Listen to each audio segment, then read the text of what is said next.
Yamuna expressway एक ऐसा नाम जो पिछले 15 साल में 2 बार अपनी कहानी लिख चुका है। फर्स्ट चैप्टर तब लिखा गया जब जेपी ग्रुप ने इस एक्सप्रेसवे का कंस्ट्रक्शन शुरू किया था। सपना बड़ा था, एक्सप्रेसवे के साथ एयरपोर्ट, टाउनशिप, इंडस्ट्रियल हब, लेकिन एयरपोर्ट रियलिटी बनने से पहले ही ये सपना अधूरा रह गया और आया बड़ा मार्केट क्रैश, जिसके बाद उस टाइम के सभी डेवलपर्स या तो बैंकक्रप्ट हो गए या एग्जिस्टेंस के लिए स्ट्रगल करने लगे। चैप्टर 2 शुरू हुआ 2022 में जब ऑफिशियली जेवर एयरपोर्ट का एक्चुअल कंस्ट्रक्शन ग्राउंड पे स्टार्ट हुआ। इस बार हवा बदल गई, लेकिन तब तक जेपी स्पोर्ट सिटी पूरी तरह से स्टॉल्ड हो चुका था और गौर ग्रुप ने लकीली काफी स्ट्रगल के बाद अपना ग्रैंड टाउनशिप प्रोजेक्ट गौर यमुना सिटी ऑलमोस्ट डिलीवर कर दिया था। सरप्राइजिंग ये है कि इतने बड़े प्रोजेक्ट को डिलीवर करने के बाद भी गौर एज अ डेवलपर को फर्स्ट मूवर एडवांटेज नहीं मिला जो यमुना एक्सप्रेसवे 2.0 में एस ग्रुप को मिला, क्योंकि गौर ग्रुप ने मेजर डिलीवरी यमुना एक्सप्रेसवे में क्राइसिस के पीरियड में दी थी एंड एस ने मार्केट में एंटर ही तब किया जब यमुना एक्सप्रेसवे का गोल्डन पीरियड शुरू ही हुआ था। 2023 में जब बाकी डेवलपर्स कॉशियस अप्रोच ले रहे थे, एस ग्रुप ने इस मौके को सेंस किया और पूरी एग्रेसिव स्ट्रैटेजी के साथ यमुना एक्सप्रेसवे 2.0 की ग्रोथ को एनकैश करना शुरू कर दिया। एस ग्रुप ने सिर्फ एक या दो प्रोजेक्ट्स नहीं बल्कि पूरा पोर्टफोलियो लॉन्च किया। S YXP, S Terra, S Estates, S Aquaville, S Verde and recent S Nest. हर प्रोजेक्ट की मार्केटिंग स्ट्रैटेजी डिजिटली शार्प थी। आउटडोर कैंपेन्स ने नई हाइप बनाई, ब्रोकर्स एंड चैनल पार्टनर्स ने एग्रेसिवली प्रमोट किया। रिजल्ट,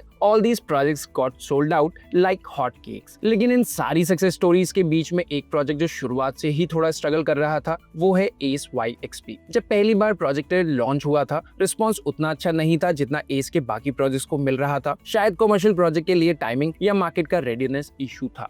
अब पिक्चर बदल चुकी है। मार्केट हाइप एंड एस की शार्प स्ट्रैटेजीज की वजह से एस के प्रोजेक्ट्स के लिए डिमांड ऑल टाइम हाई है। ब्रोकर्स एस वाईएक्सपी को भी दोबारा एग्रेसिवली पिच करना शुरू कर चुके हैं और उसी के साथ साथ एस ग्रुप ने एस वाईएक्सपी के फाइनल फेज को भी प्री लॉन्च कर दिया एंड स्मार्टली नए फेज के साथ पूरे ही प्रोजेक्ट का रीलॉन्च भी हो चुका है। Welcome to White Hat Reality. आज के वीडियो में हम इसी रीलॉन्च हुए प्रोजेक्ट को आपके लिए डिटेल में एक्सप्लोर करेंगे। एस वाईएक्सपी को रिव्यू करने के लिए पास्ट मंथ्स में हमें ढेरों सारे कमेंट्स भी मिले हैं, सो हियर वी आर। आज के वीडियो में हम एक्सप्लेन करेंगे कि क्या एस वाईएक्सपी अब एक सीरियस इन्वेस्टमेंट अपॉर्चुनिटी बन चुकी है। हम देखेंगे प्रोजेक्ट का actual potential in organised high street retail and क्या ये फर्स्ट मूवर एडवांटेज ले पाएगा। प्रोजेक्ट की लोकेशन कैसी है, प्रोजेक्ट के मेन हाइलाइट्स, क्या आपको सिलेक्टिव स्पेसेस लेने चाहिए या पूरे प्रोजेक्ट में ब्रॉड एक्सपोजर सेफ है, expected ROI and industry benchmarks. इस वीडियो का last section white head advice काफी इंपॉर्टेंट है, सो एंड तक आपके पास एक क्लियर पिक्चर होगी। इन्वेस्ट करके अर्ली एग्जिट लेना चाहिए या ये प्रोजेक्ट रेंटल्स के लिए होल्ड करने लायक है। सबसे पहले प्रोजेक्ट की लोकेशन को समझ लेते हैं। अगर आप यमुना एक्सप्रेसवे से एस वाईएक्सपी की साइट विजिट प्लान कर रहे हैं तो रूट सिंपल है, जेन्युइनली स्मूथ है। नोएडा या ग्रेटर नोएडा से परी चौक के थ्रू यमुना एक्सप्रेसवे पर चढ़ते ही पूरा स्ट्रेच सिग्नल फ्री मिलता है। सिर्फ 15 से 20 मिनट का हाईवे रन के बाद ईडा के सेक्टर 22D, 22E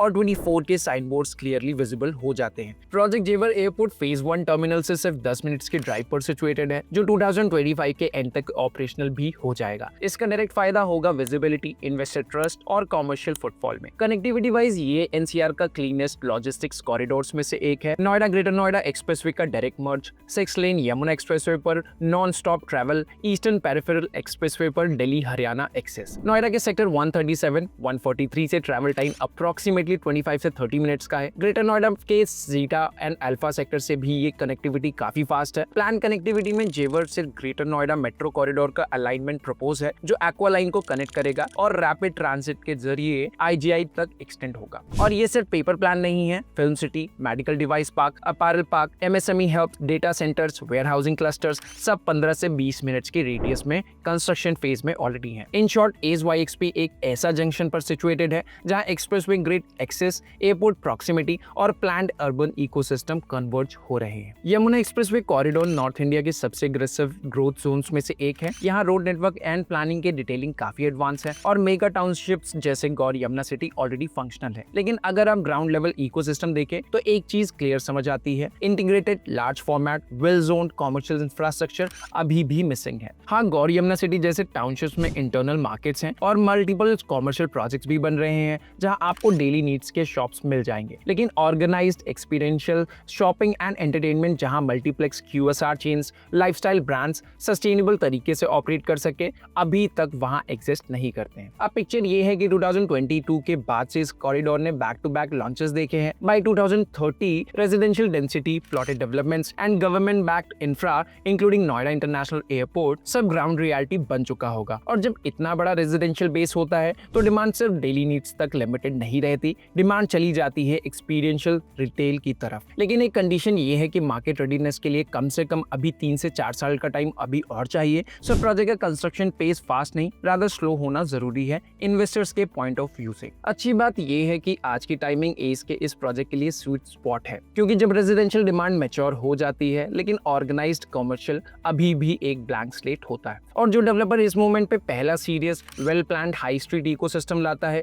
वही फ्यूचर फुटफॉल का एंकर पॉइंट भी बन जाता है। ASYXP इसी वैक्यूम में स्टेप इन कर चुका है। अगर ये प्रोजेक्ट सही scale and zoning and leasing strategy के साथ डिलीवर होता है तो इसका फर्स्ट मूवर एडवांटेज नेचुरल है। फर्स्ट मूवर का मतलब सिर्फ अर्ली लॉन्च नहीं होता, इसका मतलब होता है कि आप ही वो प्लेटफॉर्म बनाते हैं जहां पहली बार बड़े ब्रांड्स आके अपने फुटहोल्ड एस्टैब्लिश कर सके। और जब ब्रांड्स आते हैं तो रेंटल्स एंड रीसेल दोनों का कर्व स्टीप हो जाता है। लेकिन कमर्शियल प्रोजेक्ट में 3 चीजें काफी क्रिटिकल होती हैं: सही जोनिंग, रिटेल मिक्स बैलेंस्ड हो, F&B एंटरटेनमेंट एसेंशियल का राइट रेशियो हो, लीजिंग एक्सपर्टीज हो, क्रेडिबल ब्रांड्स ऑनबोर्ड करना, सिर्फ सेलिंग पे फोकस नहीं रखना, पोस्ट डिलीवरी मेंटेनेंस, क्योंकि कमर्शियल प्रोजेक्ट में ambience and upkeep directly footfall impact करता है। एस का स्ट्रेंथ क्लियर है, सेल्स एंड मार्केटिंग में वो फैंटास्टिक काम करते हैं, प्रोजेक्ट डिलीवर भी टाइमली हो जाएगा। लेकिन ASYXP जैसे लार्ज फॉर्मेट रिटेल में लीजिंग स्ट्रैटेजी इक्वली इंपॉर्टेंट है, क्योंकि बिना सही ब्रांड मिक्स के प्रोजेक्ट का ROI सस्टेन नहीं हो सकता है। और एक चीज जो इग्नोर नहीं की जा सकती, एस की कुछ डिलीवर्ड रेजिडेंशियल प्रोजेक्ट के रेजिडेंट्स ने पोस्ट डिलीवरी मेंटेनेंस को लेकर डीप डिससैटिस्फैक्शन भी एक्सप्रेस किया है। रेजिडेंशियल में ये एक इनकन्वीनियंस तो हो सकता है,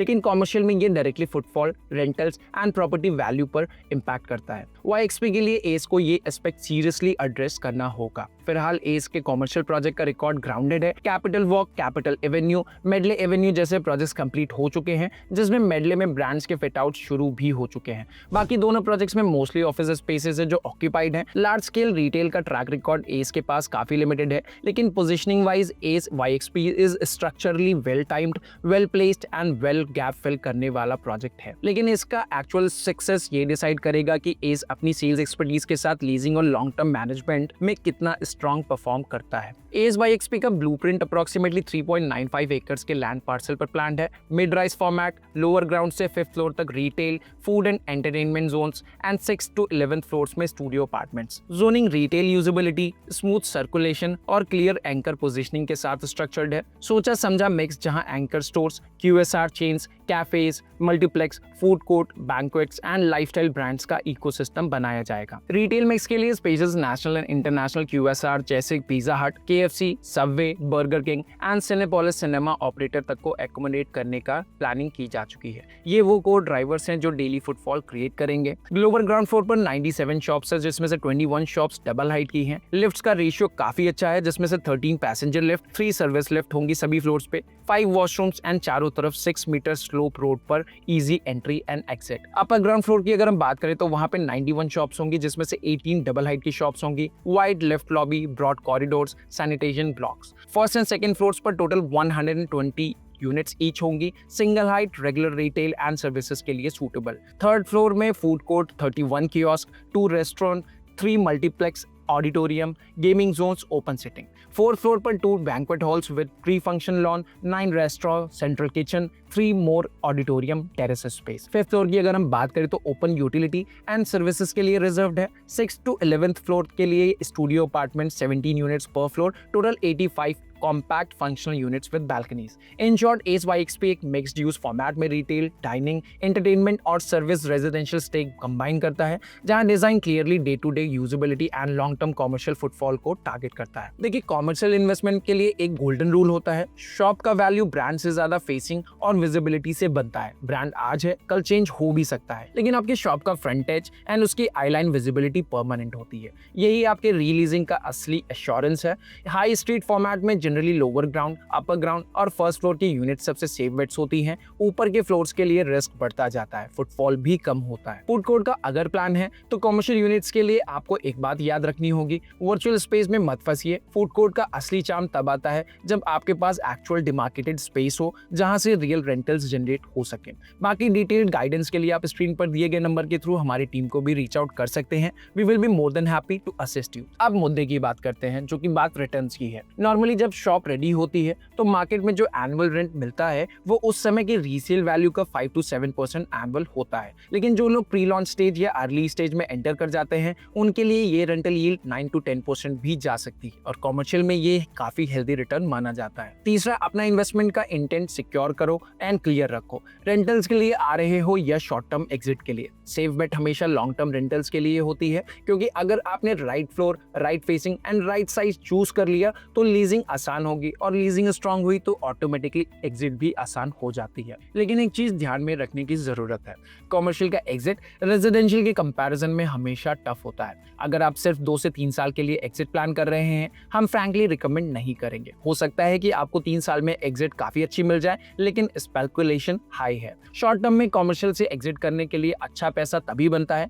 जब आप एक सीजन इन्वेस्टर हो जो कमर्शियल प्रोजेक्ट में एंट्री एंड एग्जिट की गेम को अच्छी तरह से समझते हो। बाकी लोगों के लिए कमर्शियल प्रॉपर्टी में एंट्री तो आसान होती है, एग्जिट हमेशा मुश्किल होती है, एक्सेप्ट द सोसाइटी शॉप्स। इस वजह से आपका गोल लॉन्ग टर्म के लिए होना चाहिए। ये सारी एडवाइस सिर्फ ASYXP के लिए नहीं बल्कि हर कमर्शियल हाई स्ट्रीट प्रोजेक्ट में इक्वली एप्लीकेबल है। कमर्शियल में पैसा बनाने का फॉर्मूला सिंपल है, right entry point, right product, right leasing partner. बाकी एज अ प्रोजेक्ट ASYXP काफी बड़ा है, इसमें मल्टीपल प्रोडक्ट्स हैं जिसकी वजह से प्राइसिंग को एक्सप्लेन करना थोड़ा लेंथी होगा। उसके लिए प्रोजेक्ट की प्राइस लिस्ट को हमने डिस्क्रिप्शन सेक्शन में लिंक के थ्रू शेयर भी किया हुआ है, वहां से आप प्रोजेक्ट की प्राइस लिस्ट को डाउनलोड कर सकते हैं। ASYXP में रिटेल स्पेस के इन्वेस्टमेंट के ऑप्शन स्टार्ट हो जाते हैं 95 लाख रुपीस से और फिर यहाँ आपको 6 करोड़ तक के इन्वेस्टमेंट्स के ऑप्शंस मिल जाएंगे। करंट मार्केट में दूसरा कमर्शियल प्रोजेक्ट जो ASYXP के लिए बड़ा कंटेंडर है वो है गोदरेज एवेन्यू 9, जो ग्रेटर नोएडा की प्राइम लोकेशन पर गोदरेज ने अभी इंट्रोड्यूस किया है। उस प्रोजेक्ट में भी इन्वेस्टमेंट 1.1 करोड़ से स्टार्ट हो जाती है।